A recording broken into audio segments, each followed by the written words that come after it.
አረ ሩትዬ የት ነሽ? ልጅሽ ኤርሜላ አቅፋው ጡጦ እስከምታጠባው ድረስ የት ሄደሽ ነው? ግን የት ሄደሽ ነው? የምሬ ነው፣ እየተናደድኩብሽ ነው ማለት ነው። ልጅሽን ለዚች ሴት ለምን ሰጠሻት? ለምንድን ነው ይቺ ሴት እንድታቅፈው እየፈቅድሽላት?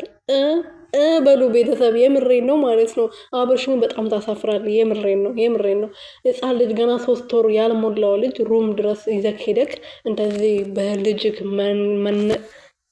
አረ እኔ ምንም የምለው ነገር የለኝም። ሰላም ቤተሰብ እንዴት ናችሁልኝ? እኔ ያለው ፈጣሪ እየተመሰገነ ይሁን። በያላችሁበት ሰላማችሁ ብዝት ትረፍርፍ ይበልልኝ። እኔ ውድና ወርቅ የሆናችሁ ቤተሰቦች አብርሽ እንግዲህ ዛሬ ከልጁና ከሄርሜላ ጋር መጥተዋል ማለት ነው። ልጁን ይዞት ሄዶ ነበረ ትናንት። ሩትዬ እንግዲህ መንገድ ላይ ይቀበልሃለሁ ልጄን ብላው ነበረ። አልተቀበለችውም። እንግዲህ እስካሁን ድረስ ከሄርሜላና ከሀቤል የሚባለው ጦጣ ጋር እንግዲህ ልጁን ሲጫወቱበት ነበረ። ሄርሜላ ግን ልጁ ገና 3 ወር አልሞላውም፣ ልጁን ወደ እናተ መመለስ አለብን፣ አሁን ወስደ የማሳደግ መብቱም የለም፣ ህጉም አይፈቅድልም፣ ልጁም ደግሞ የእናቱ ጡት ያስፈልገዋል፣ ገና 3 ወር አልሞላውም ብላ ዛሬ ቢያንስ ትንሽ በአስተሳሰብ ከአብርሽ በልጣለች ማለት ነው። ቢያንስ ይሄን ነገር መናገር ካቻለች ትንሽ ትሻላለች፣ የምር ማለት ነው። ከአብርሽ እሷ ትሻላለች በዛሬው አነጋገሯ ማለት ነው። እሱ ልጁን ከእናቱ ነጥሎ ገና 3 ወር ያልሞላው ልጅ ይዞ ሄዶ እንደዚህ ሩም ላይ መጫወት ማለት በጣም ነው የሚያስጠላው። የምር በጣም ነው ያስጠላባችሁ፣ ይቅርታ አድርጉልኝና ማለት ነው።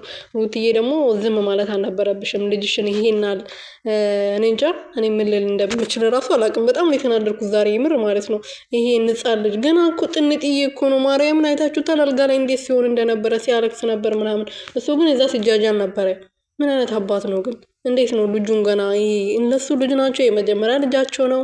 ልጃቸውን አንከባክቦ ማድረግ ያለባቸውን ነገር አድርጎ ማሳደግ እየቻሉ በሌላ ነገር መስራት እየቻሉ ለምንድነው በልጃቸው የሚነግዱት እንዴ? በጻን ልጅ ዛሬ ራሱ አትዮ በትክክል ነው ያሉት፣ የሩትዬ እናት ማለት ነው። በትክክል ለምንድን ነው ልጃቸውን የዶላራቸው ምጭ የሚያደርጉት ነው ያሉት። እነሱ እንኳን አውቋል ማለት ነው ከኛ የበለጠ እናትየው ራሱ ይሄን አውቆ መናገራቸው ትልቅ ነገር ነው። እና ከዚህ በላይ ባትሄዱ በጣም ደስ ይለኛል። በጣም ነው ያስጠላኝ ማለት ነው። የምር ድራማችሁም ራሱ በጣም ነው ያስጠላው። በቃችሁ እንዴ! 1 አመትና ከምናምን ለፋችሁ ሰራችሁ። አረ ይበቃችኋል። በቃን አትሉም እንዴ?